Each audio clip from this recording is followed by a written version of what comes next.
은혜를 나누시도록 하겠습니다.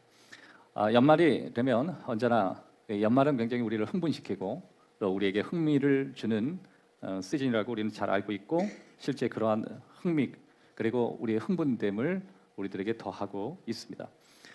사실 이게 연말이 되면 지난 한 해 주요 정치 뉴스, 주요 날씨, 또 스포츠의 어떤 하이라이트 같은 거, 그리고 또 한 해 동안 최고의 음악, 더 나아가서 최고의 노래까지 다루기 때문에 항상 연말은 우리에게 굉장히 흥분되고, 지난 이 우리가 걸어왔던 이 한 해가 우리에게 이러한 도전과 새로움과 뭔가 우리의 삶에 풍성하게 만드는 일들이 있었구나, 그런 생각들을 우리가 가게 되는 것입니다.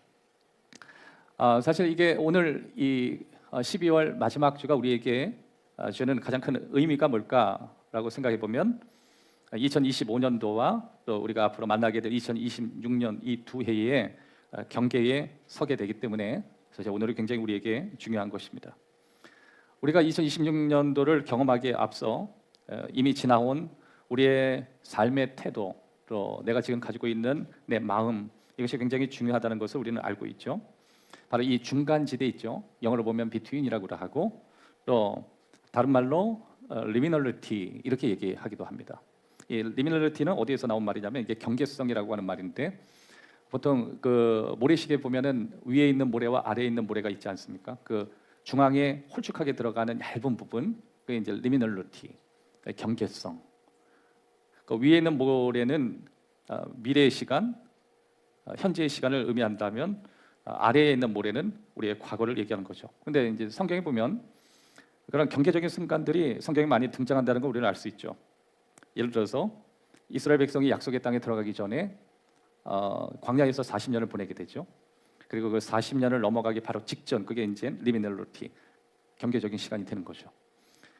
가나안으로 바로 들어가지 않고 그 직전에 이스라엘 백성을 준비시키는 그런 시간들이 있었고, 또 예수님이 십자가에 못 박히시고 다시 부활하시는 그 사건 속에 사흘 동안 죽으심의 경험을 하시게 되고, 아무튼 우리의 삶에 이 과도기적인 경계적인 시간, 이걸 다른 말로 문턱, 뭐 그렇게도 설명합니다. 오늘이 뭐냐면 바로 오늘 이 12월 28일은 2026년도로 넘어가는 리미널리티, 문턱, 다시 말해서 경계, 뭐 그렇게 이해하면 좋습니다. 2026년도 무엇이 가능할까? 굳이 이 모래시계를 방금 말씀드린 대로 아래층과 위층을 설명한다면, 오늘은 바로 과거 그리고 앞으로 만나게 될 미래, 이 사이에 경계의 시간, 그것이 오늘 여러분이 드리고 있는 이 예배의 지점인 것입니다. 사실 이게 그 중간 이 경계, 리미널리티라는 건 굉장히 중요하죠. 왜 그러냐면 우리의 시간이 과거로 지나가는 그 지점에 우리의 삶의 운명을 결정짓는 아주 중요한 지점이 바로 이 경계성, 문턱, 뭐 그런 표현을 쓰는 것입니다. 그래서 예전에 그런 얘기 있습니다. 문턱을 잘 넘어야 된다. 그게 무슨 뜻이냐면 삶의 경계를 잘 지나가야 된다. 사랑하는 여러분, 하나님께서는 우리에게 2025년도를 허락하셨고, 그리고 2026년도를 허락하실 것입니다. 그런데 그러기에 앞서 2026년도에 들어가기 직전인 오늘 이 마지막 12월 28일 이 마지막 이 예배는 리미널리티, 경계적인 예배인 거예요. 그러니까 이거는 그냥 한 해가 지나갔다 이 정도가 아니라 내가 만나게 될 2026년도에 대해서 경계하고, 그리고 이 문턱이 되는. 그래서 오늘이 되게 중요하고, 또 보통 이제 송구영신 예배를 우리가 굉장히 중요시 여기는 가장 큰 이유는 과거와 현재 사이의 어떤 공간들이 바로 이런 시간이라고 하는 것이죠. 이 과도기적인 공간, 그리고 미래로 넘어가기에 직전에 경계적인 문턱, 그것이 바로 12월의 마지막 예배가 되는 것이고, 그리고 한 해의 마지막 날이 되는 것입니다. 그래서 오늘 아침에 여러분께 질문하고 싶은 그 질문 몇 가지들이 있는데, 그 중에 하나가 2025년도는 이미 다 지나갔으니까 내가 앞으로 새로운 가능성, 그리고 또 내가 가지고 있는 어떤 잠재적인 것을 향해서 내가 얼마나 준비되고 또 준비돼야 된다고 생각하는 사람이 우리 중에 얼마나 있을까, 뭐 이런 질문들을 스스로 하게 됩니다. 사실 2025년도 한 해를 되돌아보면서 좋았던 일만 있었던 건 아니죠. 내가 생각하는 대로 흘러가지 않았고, 또 때로는 내가 기대했던 그런 한 해가 아닐 수도 있는 거죠. 대부분 내가 기대한 대로 되지 않았다. 대부분이 그래요. 왜 그러냐면 그래야 인생이 내 뜻대로 안 된다. 그걸 아는 거거든요. 그러니까 우리는 기대를 해야 되지만 기대만큼 그렇게 우리의 걸음이 쉽지 않는다.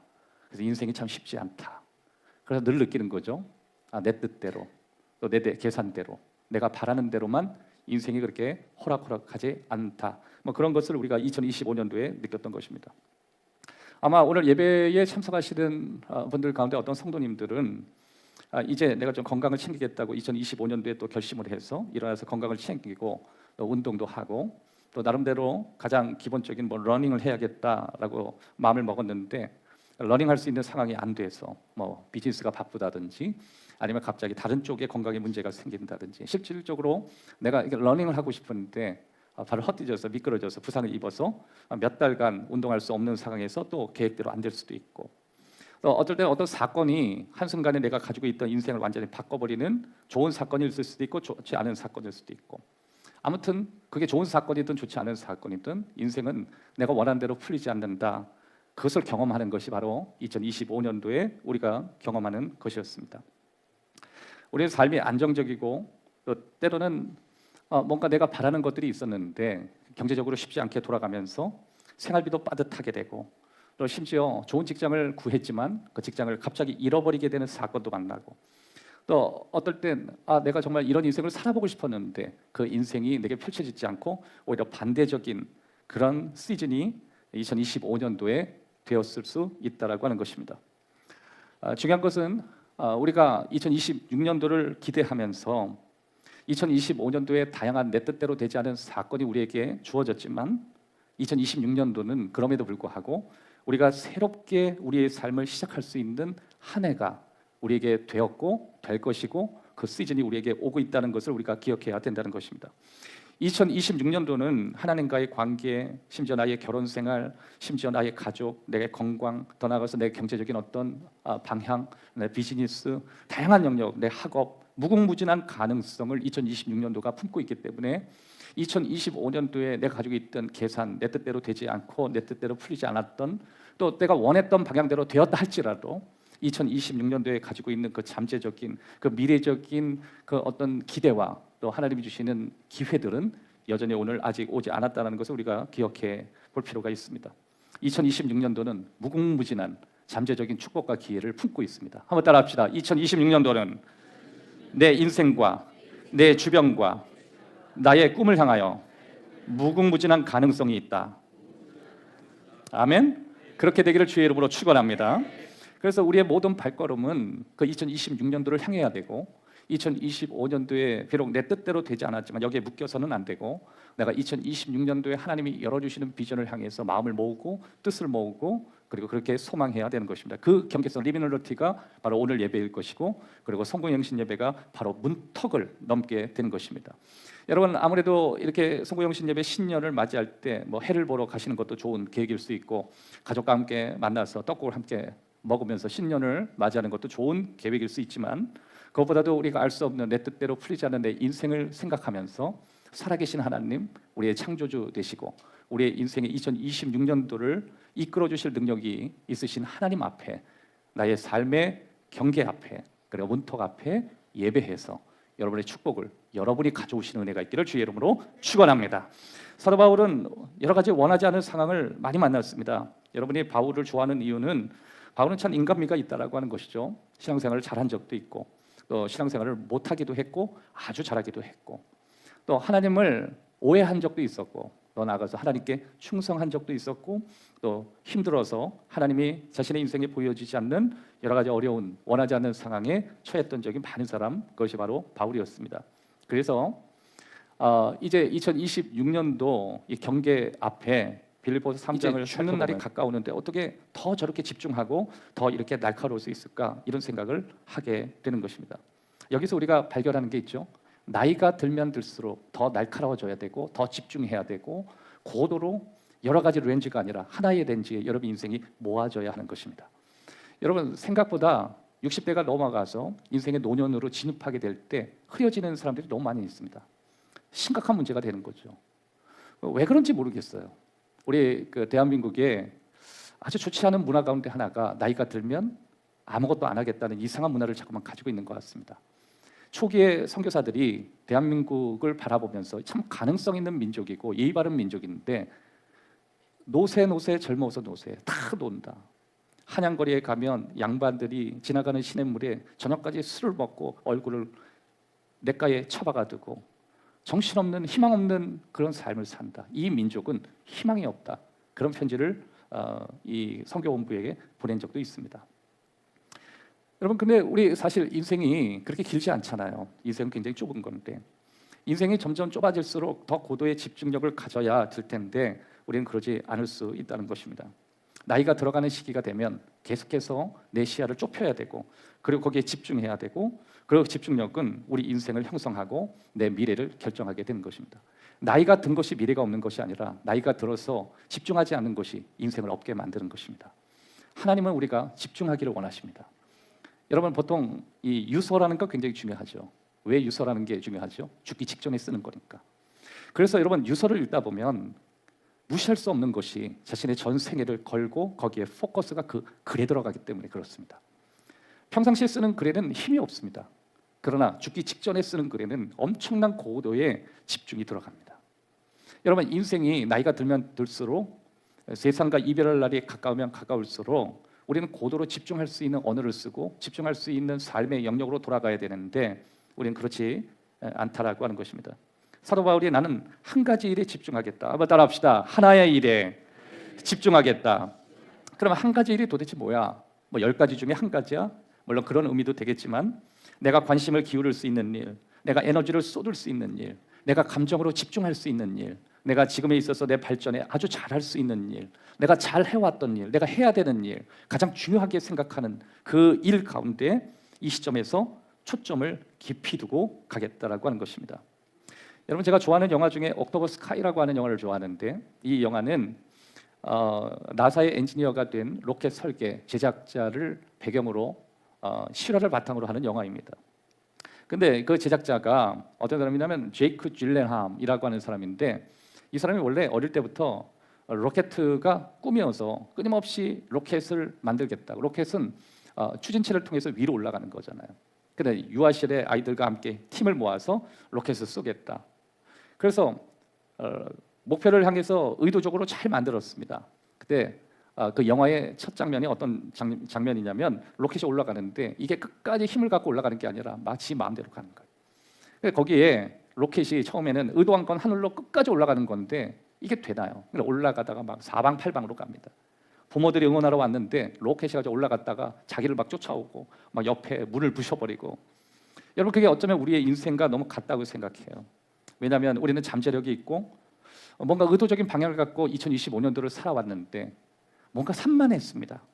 내가 감정을 다스리는 방식도 산만했고 내가 삶의 우선순위를 정하는 것도 뭔가 흐트러져 있었고 뭔가 정작 집중력을 가져야 되는 상황 속에 우리는 계속 헤맸습니다. 인간관계를 다루는 방식에서도 우리는 가끔 실패했고 아무튼 내가 가지고 있는 삶의 목표를 향해서 달려가는 2025년도의 걸음을 보면 잠재력이 부족한 것도 아니고 시간이 부족한 것도 아니고 잘 되돌아보면 집중하는 집중력이 부족했음을 우리는 알게 됩니다.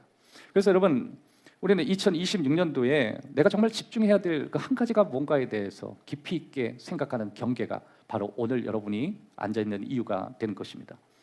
여러분, 2025년도에 52번의 예배가 있었지만 저와 함께 쭉 예배를 드려오면서 마지막 52번째 리미널리티, 다시 말해서 이 경계적인 예배, 이 문턱 2026년도를 넘어가기 바로 직전에 과연 내가 산만했던 것이 무엇인가를 생각해 보면서 2026년도를 준비하는 것이 우리에게 필요한 것입니다. 내가 2026년도에 집중해야 될 그 한 가지가 뭘까? 도대체 2026년도에 무엇을 집중하고 또 어떻게 사고의 명절을 만든 옥스퍼드 교수가 있습니다. 그 사람이 이런 얘기했습니다. 한 사람이 다른 사람의 모든 것을 끌어낼 수는 없지만 교회라고 하는 공동체는 누군가의 진정한 모습을 이끌어줄 수 있다. 그런 무슨 뜻이냐면 자기가 자기의 인생을 개발할 수 없고 자기가 더 나은 모습의 자신이 되기 위한 한 사람 이상의 누군가가 자기를 끌어줘야만 발전할 수 있다, 그 뜻이에요. 그러니까 여러분들이 건강하고 좋은 사람이 된다는 건 내가 노력해서 되는 게 아닙니다. 누군가가, 한 사람 이상인 누군가가 여러분에게 영향을 줬고 고마운 일을 했던 것입니다. 그것을 발견하고 찾아내는 것이 그것이 2025년도를 제대로 잊어가시는 것입니다. 그냥 내가 2025년도 살아왔던 흔적을 지우는 그건 하나님이 원하시는 것도 아니고 기독교적인 모습도 아닌 것입니다. 예를 들어서 항상 우리를 웃게 만들고 가끔 내게 유머 감각을 끌어내는 친구가 있다면 그 친구 정말 고마운 것입니다. 유머가 뭔지 모르는 나에게 유머를 알게 하고, 또 어떤 친구들을 또 만나면 그 친구를 만나면 늘 생각할 거리가 던져지고, 또 진지하긴 하지만 집에 가면 언제나 인생이 참 이렇게 가벼운 건 아니구나, 그렇게 주는 좋은 친구가 있다면 그건 더 의미 있는 친구입니다. 또 어떤 친구들은 만나면 늘 도전을 받습니다. 경제적인 도전을 받고, 영적인 도전을 받고, 또 심지어 누군가를 바라보고 생각하는 관점의 도전을 받고, 이것도 나에게 고마운 2025년도의 친구들이 될 수 있는 것입니다. 우린 그런 친구들이 필요합니다. 교회는 그런 성도들이 필요합니다. 교회는 웃음기 없는 나에게 웃음을 줄 수 있는, 뭔가 자기 자신을 낮추는 성도들이 필요하고, 뭔가 교회까지 오면서 세상적인 이야기를 해주는 사람이 아니라 나에게 세상을 살아갈 수 있는 도전을 주기도 하고, 또 좋은 훌륭한 가정의 모습을 본을 보여주면서 나도 저 가정처럼 돼야겠다라고 하는 건강한 도전을 줄 수 있는 그 그룹도 교회 안에 필요합니다. 그런 걸 보면 2025년도는 나 스스로 온 게 아니라 누가 도와서 왔고, 누가 내 삶을 이끌어 줬던 것입니다. 그것을 발견하는 것이 2025년도 이 경계선에 있는 분들이 고민해야 될 영역이 되는 것입니다. 제가 버킷리스트 가운데 책을 읽는 게 있었습니다. 그 중에 하나가, 여러분 그 반지의 제왕이라는 거 혹시 아세요? 반지의 제왕을 책으로 다 완독하는 거였습니다.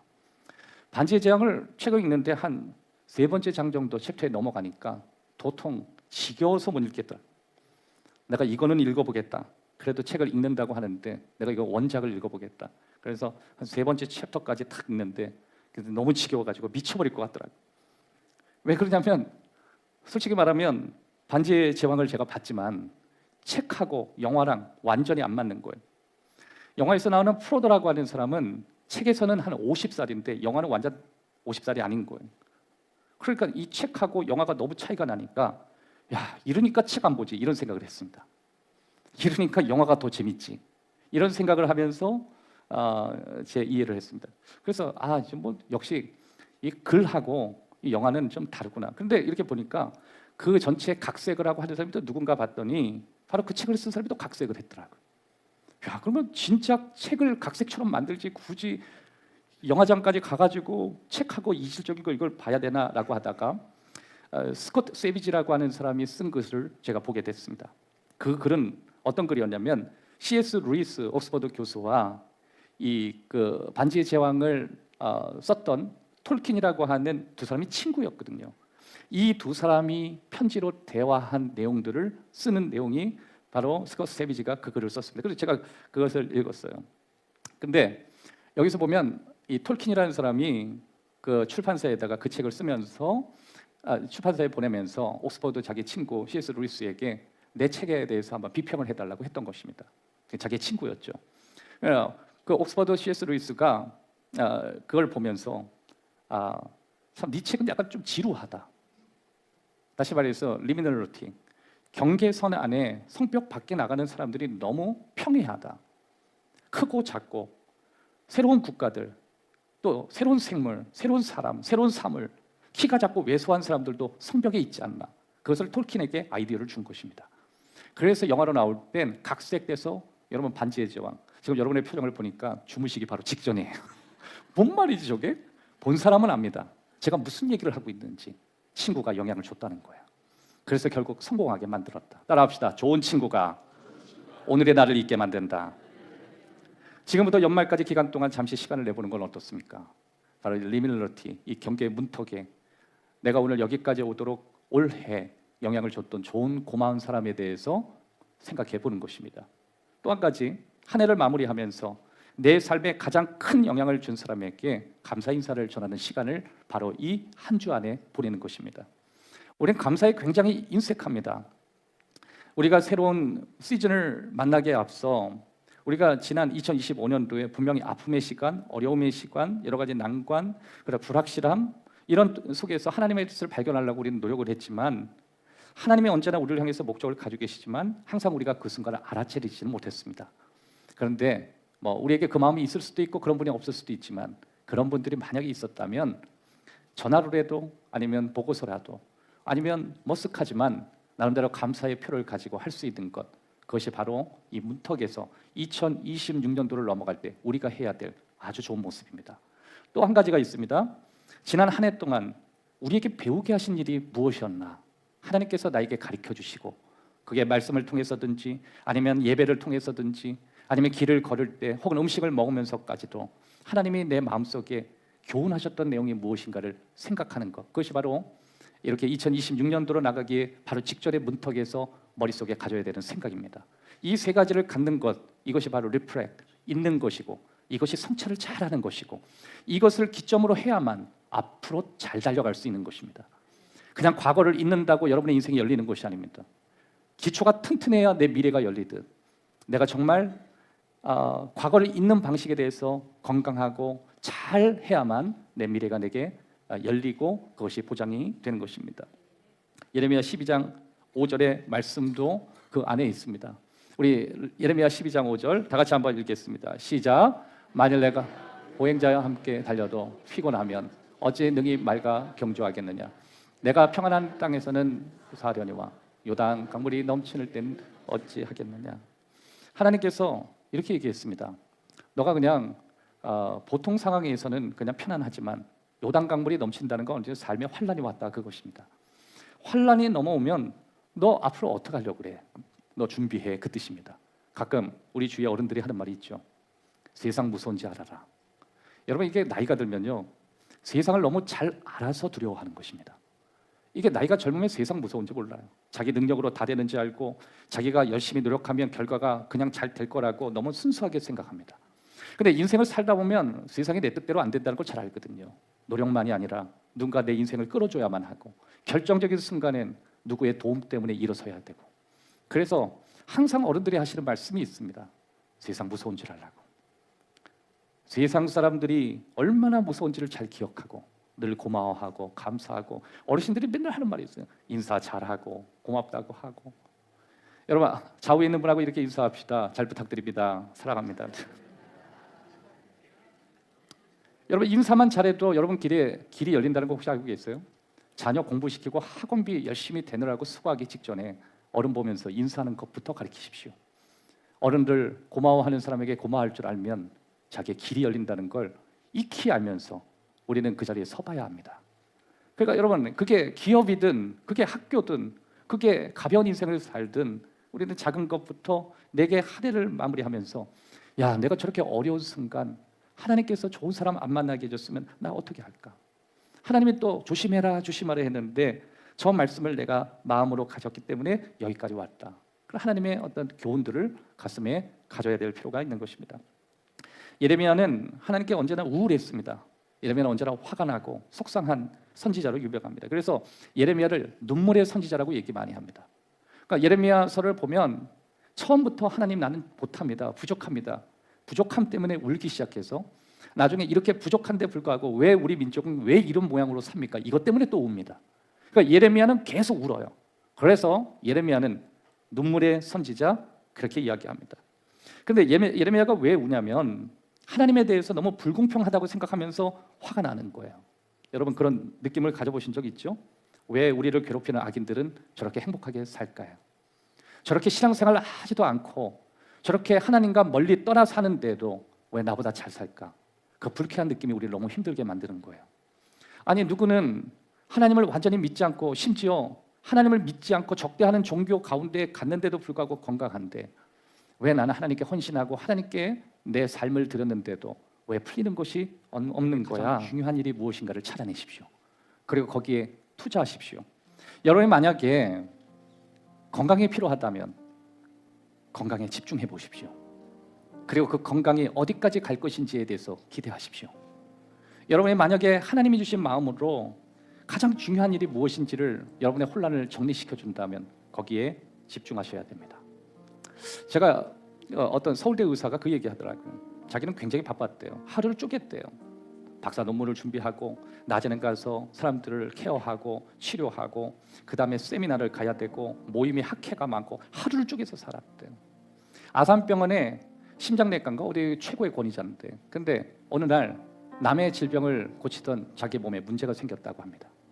그래서 모든 걸 정리했대요. 세미나도 중요한 게 아니었고 친구도 중요한 게 아니었고 다른 게 중요한 게 하나도 아니에요. 한 가지가 남더래요. 건강이 중요하다. 그 건강 때문에 차도 팔아버렸대요. 그랬더니 삶이 훌쩍 가벼워졌대요. 굳이 하지 않아도 될 세미나 안 가도 됐고 찾아뵙지 않아도 될 사람들 굳이 안 만났고 그리고 자기 인생에 할 수 있는 일이 무엇인지 한 가지를 찾았대요. 그것은 자기가 건강하는 일, 거기에 자기가 집중하는 것이었다고 이야기합니다. 여러분 생각보다 모든 걸 우리는 잘하려고 합니다. 우리는 시간이 별로 없는데 마치 우리에게 무한한 시간이 허락된 것처럼 그렇게 살아갑니다. 2025년도를 돌아보십시오. 정말 우리에게 많은 시간이 있었지만 그 시간이 다 중요했는지 어쩌면 2027년도도 있고 2028년도도 있고 2029년도도 있으니까 오늘 그냥 이렇게 가는 게 맞는 것인지 예전에 저희 아버님이 저한테 항상 하시는 말씀이 있었습니다. 저희 아버님이 이런 얘기 하셨습니다. 항상 내일은 오지 않는다. 내일은 마귀의 달력인다. 그 얘기를 하시고 교회는 안 나가셨습니다. 지겨웠습니다. 맨날 어디에서 들으셨는지 내일은 마귀의 달력이다. 저는 원래 마귀를 싫어했지만 아버지 때문에 마귀를 더 싫어했습니다. 왜 내일의 달력에 와 있어가지고 우리를 그렇게 괴롭히는지. 사랑하는 여러분, 사도 바울은 얘기했습니다. 나는 달리고 있고 경주 중이고 계속해서 전진할 거라고.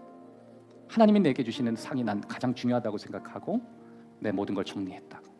그래서 나는 후회가 없다고. 바울은 바로 그 중간 지점 리미널러티에 내가 서 있다고 얘기하는 것입니다. 내가 얼마 남지 않은 내 인생, 바로 그 경계턱, 바로 그 문지방에 내가 서 있다. 난 여기에 내 인생을 집중하겠다. 난 여기에 내 인생을 그렇게 드리겠다. 전도서 9장 11절 다 같이 전도서 9장 11절 다 같이 한번 읽겠습니다. 시작. 내가 다시 헤아려서 전쟁에 승리하는 것이 아니며 지혜자들이라고 음식물을 얻는 것도 아니며 명철자들이라고 재물을 얻는 것도 아니며 지식인들이라고 은총을 입는 것도 이는 아멘. 따라합시다. 시간과 기회는 모두에게 주어진다. 여러분, life is not fair라는 말이 있죠. 인생은 공평하지 않는다고. 전 동의합니다. 태어나는 것도 다르고 가지고 태어나는 것도 다르고 만나는 부모도 달라요. Life is not fair 맞아요. 하지만 공평한 게 있습니다. 그것은 시간과 그 시간을 활용할 때 찾아오는 기회만큼은 공평합니다. 하나님이 우리에게 이렇게 얘기하셨습니다. 너 2025년도 이제 너한테 보장된 건 며칠 안 남았어. 오늘부터 딱 3일이 보장됐어. 3일 동안 이 보장된 이 시간에 이제 이 공간과 이 우리에게 남겨진 이 시간, 이게 우리한테 전부인데 이게 무엇에 집중하고 무엇을 가치 있게 쓸 것인가 우리가 충분히 생각해 볼 만한 내용이 되는 것입니다.